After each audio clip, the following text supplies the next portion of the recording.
ಮಕ್ಕಳು ಹೆಂಡತಿ ಮಕ್ಕಳಿಗೆ ಅಷ್ಟೇ ಕೊಡ್ತಾರೆ ಸರ್. ಈಗ ನೋಡಿ, ನಾನು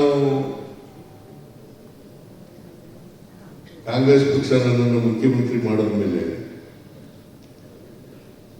ನಿಮಗೆ ಸಬಲೀಕರಣ ಮಾಡ್ತಕ್ಕಂಥ ಕೆಲಸವನ್ನು ಮಾಡ್ತಾ ಇದ್ದೀನಿ.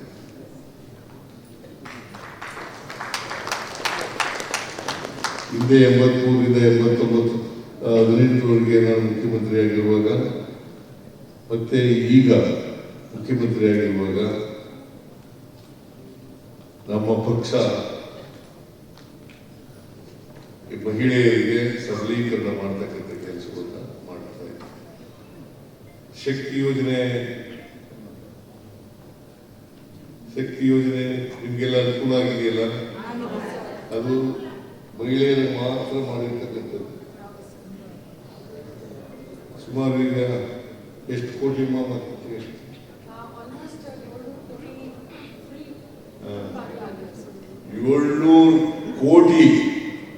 700 ಕೋಟಿಗೂ ಹೆಚ್ಚು ಮಹಿಳೆಯರು ಫ್ರೀಯಾಗಿ ಬಸ್ನಲ್ಲಿ ತಿರುಗಾಡ್ತಕ್ಕಂಥ ಆಸ್ಪದ ಆಗಿದೆ ಅಲ್ವಾ? ಇದರಿಂದ ಹೆಣ್ಮಕ್ಳಿಗೆ ಏನಾಗುತ್ತೆ ಅಂತಂದ್ರೆ, ಅವ್ರು ಎಲ್ಲೆಲ್ಲಿ ಉದ್ಯೋಗಕ್ಕೆ ಹೋಗ್ತಾರೆ, ಅಲ್ಲಿ ದೇವಸ್ಥಾನಗಳಿಗೆ ಹೋಗೋಕ್ಕೆ, ಪ್ರವಾಸಿ ಸ್ಥಳಗಳಿಗೆ ಹೋಗ್ಲಿಕ್ಕೆ ಸಾಧ್ಯ ಆಗ್ತದೆ. ಆಮೇಲೆ ಅವ್ರ ತವರು ಮನೆಗಳಿಗೆ ಹೋಗ್ಲಿಕ್ಕೆ ಸಾಧ್ಯ.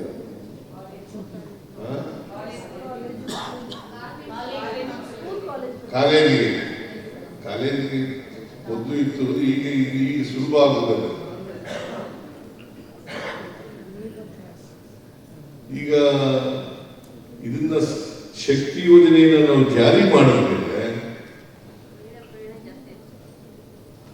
ಸುಮಾರು ಬೆಂಗಳೂರಿನಲ್ಲಿ 23% ಉದ್ಯೋಗಸ್ಥ ಮಹಿಳೆಯರಿಗೆ ಹೆಚ್ಚಾಗಿದೆ. ರಾಜ್ಯದಲ್ಲಿ 14% ಉಳಿದ ಭಾಗದಲ್ಲಿ, ಬೆಂಗಳೂರಿನಲ್ಲಿ 23%. ಇದು ಹೆಚ್ಚಾಗಲಿಕ್ಕೆ ಸಾಧ್ಯ. ಅದರಿಂದ ಎಲ್ಲ ಹೆಣ್ಮಕ್ಳು ಕೂಡ ಇವತ್ತು ಸಮಾಧಾನವಾಗಿದ್ದಾರೆ, ಖುಷಿಯಿಂದ ಇದ್ದಾರೆ, ಮತ್ತೆ ಅವರ ಹಕ್ಕುಗಳ ರಕ್ಷಣೆ ಮಾಡ್ತಕ್ಕಂಥ ಕೆಲಸ ಮಾಡಿದ್ದೇವೆ ಅಂತಕ್ಕಂಥ ಮಾತುಗಳನ್ನು ಹೇಳಲಿಕ್ಕೆ ಬಯಸ್ತಾ ಇದ್ದೇನೆ. ಇದರಿಂದ ಅವರ ಪರ್ಚೇಸಿಂಗ್ ಪವರ್, ಕೊಂಡುಕೊಳ್ತಕ್ಕಂಥ ಶಕ್ತಿ ಇದೆಯಲ್ಲ, ಉಳಿತಾಯ ಆಗುತ್ತೆ.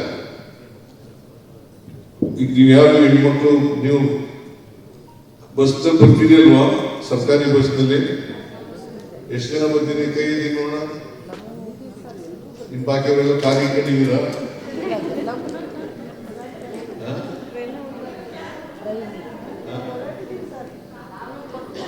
ನೀನ್ ಬರಲ್ಲೇನಮ್ಮ?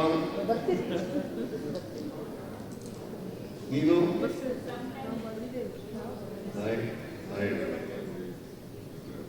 ಸೊ ಇದರಿಂದ ಏನಾಗುತ್ತೆ ಅಂತಂದ್ರೆ, ಆರ್ಥಿಕವಾಗಿ ಸಾಮಾಜಿಕವಾಗಿ ಶಕ್ತಿ ಬರಲಿಕ್ಕೆ ಸಾಧ್ಯ. ಗೃಹಲಕ್ಷ್ಮಿ ಯೋಜನೆ ಯಾರು ಮನೆಗೆ ಯಜಮಾನಿ ಇದ್ದಾರೆ, ಸುಮಾರು 1,26,00,000 1,26,00,000 ಮಹಿಳೆಯರಿಗೆ ಪ್ರತಿ ತಿಂಗಳು 2,000 ರೂಪಾಯಿ ಕೊಡ್ತಾ ಇದೆ. ಇದೆಲ್ಲ ಉಳಿತಾಯ ಆಗ್ತದಲ್ಲ. ಇದನ್ನ ಬೇರೆ ಬಾಬುಗಳಿಗೆ ಖರ್ಚು ಮಾಡಲಿಕ್ಕೆ ಅನುಕೂಲ ಆಗ್ತದಲ್ಲ, ನಿಮ್ಗೆ ಶಕ್ತಿ ಬರ್ತದಲ್ಲ. ಆರ್ಥಿಕವಾಗಿ ನೀವು ಯಾರ ಮೇಲೂ ಕೂಡ ಡಿಪೆಂಡ್ ಆಗಬೇಕಾದಂತ ಅಗತ್ಯ ಇಲ್ಲ. ಡಿಪೆಂಡೆನ್ಸಿ ಇದ್ರೆ ನಿಮಗೆ ನಿಮ್ಮ ಹಕ್ಕುಗಳು ರಕ್ಷಣೆ ಆಗೋದಿಲ್ಲ. ನಿಮ್ಮ ಹಕ್ಕುಗಳು ರಕ್ಷಣೆ ಆಗಬೇಕಾದ್ರೆ ಡಿಪೆಂಡೆನ್ಸಿ ಇರಬಾರ್ದು. ಅದಕ್ಕೋಸ್ಕರವಾಗಿ 2,000 ಮಹಿಳಾ ಯಜಮಾನಿಗೆ ಕೊಡ್ತೇವೆ. 1,26,00,000 ಮಹಿಳೆಯರಿಗೆ ಕೊಟ್ಟಿದ್ದೀವಿ. ಇವೆಲ್ಲ ಯಾಕೆ ಮಾಡ್ತಾ ಇದ್ದೀವಿ ಅಂತಂದ್ರೆ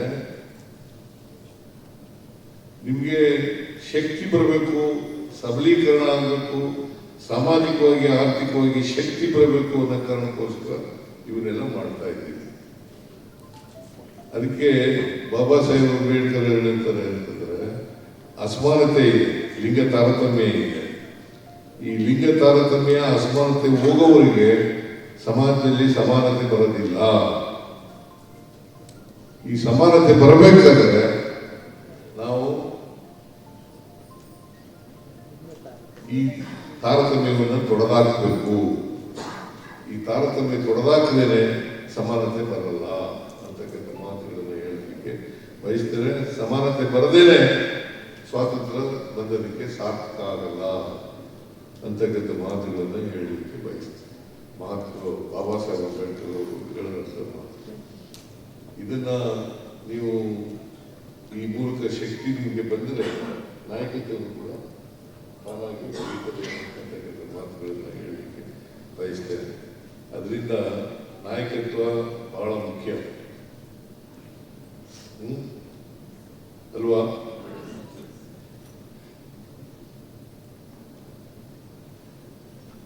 ಮಹಿಳಾ ಸ್ವಾತಂತ್ರ್ಯ ಬಹಳ ಮುಖ್ಯ. ನಿಮ್ಮ ಹಕ್ಕುಗಳಿದಾವಲ್ಲ, ಎಲ್ರಿಗೂ ಸಮಾನವಾದಂಥ ಹಕ್ಕುಗಳನ್ನು ಸಂವಿಧಾನ ಕೊಡ್ತದೆ. ಅವಕಾಶಗಳು ಡಿ.ಕೆ. ಶಿವಕುಮಾರ್ ಯಾವಾಗಲೂ ಸಿಗ್ತಾರೆ, ಯಾವಾಗಲೂ ಹೇಳ್ತಾ ಇರ್ತಾರೆ ಅವಕಾಶಗಳು ಸಿಕ್ಕಬೇಕು. ಅವಕಾಶಗಳು ಸಿಕ್ಕಿದ್ರೆ ಎಲ್ಲರೂ ಕೂಡ ಮೇಲಕ್ಕೆ ಬರಲಿಕ್ಕೆ ಸಾಧ್ಯ. ಅವಕಾಶಗಳಿಂದ ವಂಚಿತರನ್ನಾಗಿ ಮಾಡಿದರೆ ಭಾರಿ ಕಷ್ಟ ಆಗ್ತದೆ. ಸಮಾನತೆ ಬರೋದು ಭಾರಿ ಕಷ್ಟ ಆಗ್ತದೆ. ನಿಮಗೆ ನಾಯಕತ್ವದ ಗುಣನೂ ಕೂಡ ಬೆಳೆಯಲಿಕ್ಕೆ ಕಷ್ಟ. ಈಗ ಅಸೆಂಬ್ಲಿ ನಡೀತಾ ಇದೆ. ನನಗೆ ಸೌಮ್ಯ 2 ನಿಮಿಷ 5 ನಿಮಿಷ ಬರ್ಬೋಗಿ ಅಂತ ಹೇಳಿದ್ರು. ಅದಕ್ಕೋಸ್ಕರ ಬಂದಿದ್ದೇನೆ. ಇದನ್ನೆಲ್ಲ ನೋಡಿ ಬಹಳ ಸಂತೋಷ ಆಯಿತು. ಅದರಲ್ಲೂ 1,00,000 ಮಹಿಳೆಯರು ಸದಸ್ಯರಾಗಿರ್ತಕ್ಕಂಥದ್ದು ಬಹಳ ಸಂತೋಷ. ಅದು ಇನ್ನೂ ಹೆಚ್ಚಾಗಬೇಕು. ಯಾಕಂದ್ರೆ ಕರ್ನಾಟಕದ ಜನಸಂಖ್ಯೆ 7 ಕೋಟಿ. ಅದರಲ್ಲಿ 50% ಅಂತಂದ್ರೆ ಮಹಿಳೆಯರು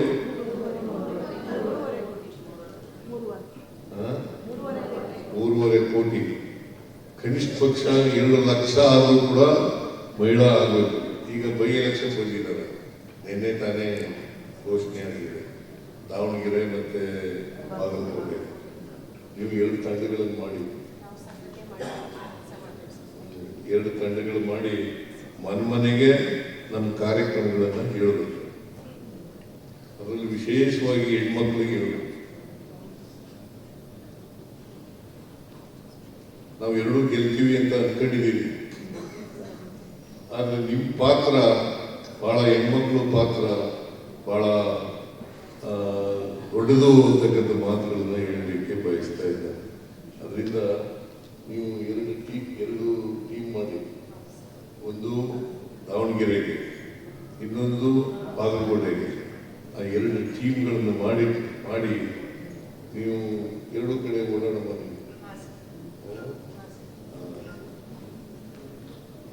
ಸೊ ನಿಮ್ಮನ್ನೆಲ್ಲ ನೋಡಿದ ಮೇಲೆ ಬಹಳ ಸಂತೋಷ ಆಯಿತು.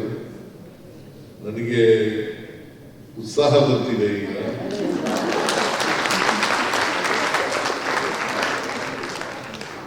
ಉತ್ಸಾಹ ಬಂದಿದೆ. ನೀವು ನಮ್ಮ ಈ ಬೈ ಎಲೆಕ್ಷನ್ಗಳು ಆಕಸ್ಮಿಕವಾಗಿ ಬಂದಿರತಕ್ಕಂಥದ್ದು. ಅಲ್ಲಿ ಶ್ಯಾಮರಾವ್ ಶಿವಶಂಕರಪ್ಪ ಅಂತ ಇದ್ರು ದಾವಣಗೆರೆಯಲ್ಲಿ, ಅವರು ಕಾಲವಾದರು. ಅವರು 93 ವರ್ಷ ಆಗಿತ್ತು. ಮತ್ತೆ HY ಮೇಟಿ ಅವರು ಕೂಡ ವಯಸ್ಸಾಗಿತ್ತು, ಅವರು ಕೂಡ ಕಾಲವಾದರು. ಹಾಗಾಗಿ ನಾವು 2 ಕ್ಷೇತ್ರದಲ್ಲಿ ನಮ್ಮ ಶಾಸಕರೇ ಇದ್ದದ್ದು. ನಾವೇ ಕಳೆದ 23ರಲ್ಲಿ ಚುನಾವಣೆಯಲ್ಲಿ ಗೆದ್ದಿದ್ದದ್ದು. ಅದರಿಂದ ನಮ್ಮ ಸ್ಥಾನಗಳು ನಾವು ಗೆಲ್ಲೇಬೇಕು. ಅದಕ್ಕೆ ನಮ್ಮ ಅಧ್ಯಕ್ಷರು ಈಗಾಗಲೇ 2 ತಂಡಗಳನ್ನು ಕಳಿಸಿದ್ದಾರೆ. ಆ ತಂಡಗಳ ರಿಪೋರ್ಟ್ ಮೇಲೆ ನಾವು ಇವತ್ತಿನಿಂದ ನಾಮಿನೇಷನ್ ಶುರು. ಇವತ್ತೇ ನಾಮಿನೇಷನ್ 23ಕ್ಕೆ ಕೊನೆ ದಿನ ನಾಮಿನೇಷನ್ ಆಗ್ತದೆ. ಅದರಿಂದ ನಾವು ಎಲ್ಲ ಸಿದ್ಧತೆಗಳನ್ನು ಪಕ್ಷ ಮಾಡ್ಕೊಂಡಿದೆ ಅಂತಕ್ಕಂಥ ಮಾತುಗಳನ್ನು ನೀವು ಹೇಳಿ ನಿಮ್ಮ ಪಾತ್ರ ಬಹಳ ಮಹತ್ವದ ಪಾತ್ರ ವಹಿಸಬೇಕಾಗ್ತದೆ. ನೀವು ನಾವು ಮಹಿಳೆಯರಿಗೋಸ್ಕರ ಸಾಮಾಜಿಕವಾಗಿ ಆರ್ಥಿಕವಾಗಿ ಅವರಿಗೆ ಶಕ್ತಿ ಕೊಡ್ಲಿಕ್ಕೋಸ್ಕರ ಕಾರ್ಯಕ್ರಮಗಳನ್ನು ಮಾಡಿದ್ದೀವಿ. ಆ ಕಾರ್ಯಕ್ರಮಗಳನ್ನು ಯಾರು ಈಗ ಎಲೆಕ್ಷನ್ ನಡೆಯುತ್ತಲ್ಲ ಸರ್, ಅದು ಪಕ್ಷಕ್ಕೆ ಪ್ರಾಮಾಣಿಕವಾಗಿ ದುಡಿತಾರಲ್ಲ ಅಂಥವ್ರಿಗೆ ಟಿಕೆಟ್ ಕೊಡಿಸ್ಬೇಕು ಸರ್. ದಯವಿಟ್ಟು 2 ಕಣ್ಗಳು ಇಲ್ಲೇ ಇದ್ದೀರಾ, ನಾವು ಇಲ್ಲೇ ಕೇಳಬೇಕು, ಇನ್ಯಾರು ಕೇಳಬೇಕು?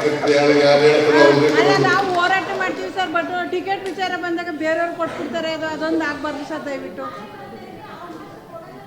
ಈಗ ನೋಡಮ್ಮ ತಾಯಿ, ನಮ್ಮ ಕಡೆ ತಾಯಿ ಅಂತಂದ್ರೆ ಬಹಳ ಗೌರವದ ಮಾತು. ನಿಮ್ಗೆ ಗೊತ್ತಾ, ತಾಯಿ ಅಂತಂದ್ರೆ ಬಹಳ ಗೌರವದ ಮಾತು. ನಾವು ಸಣ್ಣ ಮಕ್ಕಳಿಗೆಲ್ಲ ತಾಯಿ ತಾಯಿ ಅಂತ ಕರಿತೀವಿ ನಮ್ಮ ಕಡೆ ಹೆಣ್ಮಕ್ಳಿಗೆ. ಅದರಿಂದ ತಾಯಿ ಅಂತಂದ್ರೆ ಎತ್ತವಳು ಅಂತ. ಅವರು ನಾವು ಹೆಣ್ಮಕ್ಳಿಗೆ ಸಣ್ಣ ಮಕ್ಳಿಗೆ ಯಾಕೆ ಕರಿತೀವಿ ಅಂತಂದ್ರೆ ಅವರು ತಾಯಿ ಸಮಾನ ಅದಕ್ಕೋಸ್ಕರವಾಗಿ ತಾಯಿ ಅಂತ ಕರಿತೀವಿ. ಅದರಿಂದ ನೋಡು ತಾಯಿ, ಯಾರು ಗೆಲ್ತಾರೆ ಅಂತ ಹೇಳ್ತಾರೆ ಅವ್ರಿಗೆ ಕೊಡಬೇಕು. ಅದು ಹೊತ್ತು ಇದು ಉಪಚುನಾವಣೆ ಆಗೋದ್ರಿಂದ ನಾವು ಗೆಲ್ಲೇಬೇಕಾಗ್ತದೆ. ನಮ್ಮದೇ ಸರ್ಕಾರ ಇದೆ ಕರ್ನಾಟಕದಲ್ಲಿ. ಆ ಸರ್ಕಾರದಿಂದ ನಾವು ಗೆದ್ದು ತೋರಿಸ್ಬೇಕಾಗ್ತದೆ. ನಾವು ಕಳೆದ ಉಪಚುನಾವಣೆಯಲ್ಲಿ 3 ಕಡೆ ಚುನಾವಣೆ ಆಯಿತು. 3 ಕ್ಷೇತ್ರಗಳಲ್ಲಿ ಗೆದ್ದಿದ್ದನು. 3 ಕ್ಷೇತ್ರಗಳಲ್ಲಿ ಚನ್ನಪಟ್ಟಣ, ಶಿಗಾಂವ್ ಮತ್ತೆ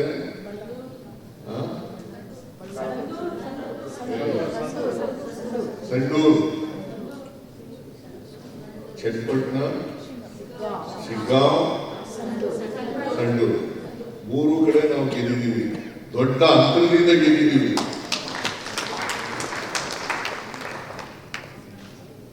ಅದರಿಂದ ದಾವಣಗೆರೆಯನ್ನು ಗೆಲ್ಲಬೇಕು, ಬಾಗಲಕೋಟೆಯನ್ನು ಕೂಡ ಗೆಲ್ಲಬೇಕು. ನೀವು ಸ್ವಲ್ಪ ಎಲ್ಲ ಶ್ರಮ ಪಡಬೇಕು ಅಂತೇಳಿ ನಿಮ್ಮಲ್ಲಿ ಮನವಿ ಮಾಡಿ ಈ ನಾಯಕತ್ವದ ಶಿಬಿರ ಯಶಸ್ವಿಯಾಗಲಿ ಅಂತ ಹಾರೈಸಿ ನನ್ನ ಮಾತುಗಳನ್ನು ಮುಗಿಸ್ತೇನೆ. ಜೈ ಹಿಂದ್, ಜೈ ಕರ್ನಾಟಕ, ಜೈ ಸಂವಿಧಾನ. ಹೆಚ್ಚಿನ ವಿಡಿಯೋಗಳಿಗೆ ಪ್ರತಿಧ್ವನಿ ಯೂಟ್ಯೂಬ್ ಚಾನೆಲ್ ಸಬ್ಸ್ಕ್ರೈಬ್ ಮಾಡಿ, ಬೆಲ್ ಐಕಾನ್ ಕ್ಲಿಕ್ ಮಾಡಿ.